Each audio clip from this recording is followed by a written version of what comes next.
ಕಚೇರಿಯಲ್ಲಿ ನಮ್ಮ ಬೆಂಗಳೂರು ಮಹಾನಗರ ಜನತಾದಳ ಜಾತ್ಯತೀತ ಪಕ್ಷದ ಕಾರ್ಮಿಕ ಅಧ್ಯಕ್ಷ ಮುಖಂಡತ್ವದಲ್ಲಿ ಇವತ್ತು ಬಿರಾದಾರ್ ರಾಮನಗೌಡ ಬಿದಾರ್ ಅವರಿಗೆ ಕಾರ್ಮಿಕ ವಿಭಾಗದ ಅಧ್ಯಕ್ಷ ಸ್ಥಾನದ ಲೆಟರನ್ನು ಕೊಡ್ತಾ ಇದ್ದಾರೆ. ಅವರು ಇನ್ನು ಮುಂದೆ ಅಲ್ಲಿ ಪಕ್ಷದ ಚಟುವಟಿಕೆಗಳನ್ನು, ಅದು ವಿಶೇಷವಾಗಿ ಕಾರ್ಮಿಕ ಘಟಕಕ್ಕೆ ಚೈತನ್ಯ ತುಂಬುವುದ್ರ ಮೂಲಕ ಮಹಾಲಕ್ಷ್ಮಿ ಲೇಔಟಲ್ಲಿ ಏನು JDS ಭದ್ರಕೋಟೆ ಇದೆ ಅದು ಇನ್ನೂ ಹೆಚ್ಚು ಎತ್ತರಕ್ಕೆ ಬೆಳೆಯೋಕ್ಕೆ ಅವರು ನಿರಂತರವಾಗಿ ದುಡಿತಾರೆ ಅಂಥೇಳಿ ನಾವಾದರೂ ಆಸೆ ಮಾಡಿ ಅವರಿಗೆ ಒಳ್ಳೆಯ ದಿನ ಶುಭ ಹಾರೈಸ್ತೀವಿ. ಬೆಂಗಳೂರು ಮಹಾನಗರದಲ್ಲಿ ಮುಂದಿನ ದಿನಗಳಲ್ಲಿ ಏನು ಒಂದು ಕಾರ್ಮಿಕ ವಿಭಾಗವನ್ನು ಬಲಿಷ್ಠವಾಗಿ ಕಟ್ಟಬೇಕು ಅಂತ ನಾನು ತೀರ್ಮಾನ ತಗೊಂಡಿದ್ದೀನಿ.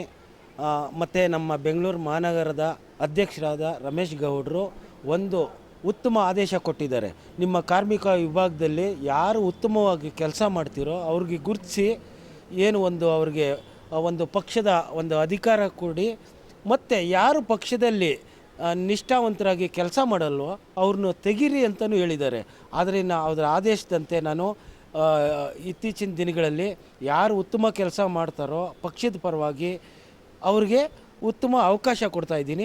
ಮುಂದಿನ ದಿನಗಳಲ್ಲಿ ಕಾರ್ಮಿಕ ವಿಭಾಗನ ಯಾಕೆ ಬಲಿಷ್ಠವಾಗಿ ಕಟ್ಟಬೇಕಂದ್ರೆ ಬೆಂಗಳೂರು ನಗರದಲ್ಲಿ ಹೆಚ್ಚು ಕಾರ್ಮಿಕರು ಭಾಳ ಜನ ಇದ್ದಾರೆ.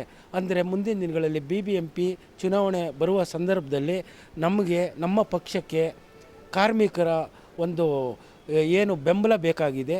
ಅದರಿಂದ ಕಾರ್ಮಿಕರ ಪರವಾಗಿ ಹೋರಾಟದ ಮುಖಾಂತರ ಕಾರ್ಮಿಕರ ಒಂದು ಸಂಘಟನೆನ ಹೆಚ್ಚು ಮಾಡೋಕ್ಕೆ ಉತ್ತಮ ಕ್ರಮ ಕೈಗೊಳ್ಳಿ. ಬೆಂಗಳೂರು ನಗರ ಜಿಲ್ಲಾ ಕಾರ್ಮಿಕ ಘಟಕದ ಅಧ್ಯಕ್ಷರಾದ ಗೋಪಾಲಣ್ಣನವರ ಸಾರಥ್ಯದಲ್ಲಿ ಇಂದು ಮಹಾಲಕ್ಷ್ಮಿ ಲೇಔಟ್ನ ಕ್ಷೇತ್ರದ ಕಾರ್ಮಿಕರ ಘಟಕದ ಅಧ್ಯಕ್ಷರಾಗಿ ಏನು ನಮ್ಮ ರಾಮನಗೌಡ ಬಿರಾದಾರ್ ಅವ್ರನ್ನ ನೇಮಕ ಮಾಡಿದ್ದಾರೆ. ಒಳ್ಳೆಯದಾಗಲಿ ಅವ್ರಿಗೂ. ಈಗ ಕಾರ್ಮಿಕರ ಘಟಕ ಗೋಪಾಲಣ್ಣನವರು ಅಧಿಕಾರ ವಹಿಸ್ಕೊಂಡ ಮೇಲೆ ನಾವು ಕಾರ್ಮಿಕರ ಜಯಂತಿ ಎಲ್ಲ ನೋಡಿದ್ದೀವಿ, ತುಂಬ ಅಚ್ಚುಕಟ್ಟಾಗಿ ಮಾಡ್ತಾಯಿದ್ದಾರೆ, ಬೃಹತ್ತಾಗಿ ಬೆಳೀತಾ ಇದೆ. ಹಾಗೆ ಕಾರ್ಮಿಕರ ಘಟನ ಇನ್ನೂ ಚೆನ್ನಾಗಿ ಬೆಳೆಸಿ ಇನ್ನೂ ಕೈ ಬಲಪಡಿಸಿ ನಮ್ಮ ಪಕ್ಷದ ಪರವಾಗಿ ಬಡವರ ಪರವಾಗೆಲ್ಲ ನಿಂತ್ಕೊಳ್ಳಿ ಅಂತ ಈ ಮುಖಾಂತರ ಕೇಳ್ಕೊತೀನಿ.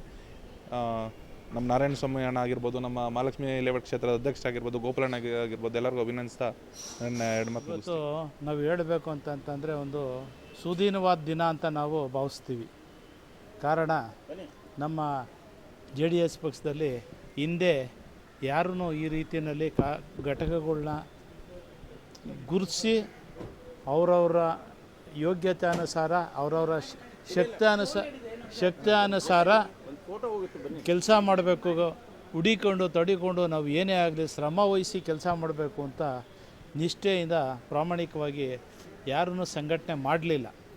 ಆದರೆ ನಮ್ಮ ಕಾರ್ಮಿಕ ಸಂಘದ ಬೆಂಗಳೂರು ನಗರ ಅಧ್ಯಕ್ಷರಾದ ನಮ್ಮ ಗೋಪಾಲ್ರವರು ಅಧ್ಯಕ್ಷರಾಗಿ ಈಗ ಪ್ರತಿಯೊಂದು ಕ್ಷೇತ್ರದಲ್ಲೂ ಭಾಳ ಶ್ರಮ ವಹಿಸಿ ಮುತುವರ್ಜಿಯಿಂದ ಕಾರ್ಮಿಕ ಘಟಕನ ನಾವು ಅಣ್ಣನಾದ ಗೋಪಾಲಣ್ಣನವರು ಒಂದು ಪ್ರಮುಖದ ಹುದ್ದೆಯನ್ನು ನೀಡಿದ್ದಾರೆ. ಅವರಿಗೆ ನಮ್ಮ ಕ್ಷೇತ್ರದಲ್ಲಿ ಕಾರ್ಮಿಕ ಘಟಕ ಏನೂ ಇಲ್ಲಂಗೆ ಇತ್ತು. ಇವತ್ತು ರಾಮಣ್ಣನವರ ಮಾರ್ಗದರ್ಶನದಲ್ಲಿ ಅತಿ ಹೆಚ್ಚು ಕಾರ್ಮಿಕರ ಘಟಕನ ಎಲ್ಲ ವಾರ್ಡಲ್ಲೂ ನಾವು ಸಹಾಯ ಮಾಡ್ತೀವಿ ಅವ್ರಿಗೆ.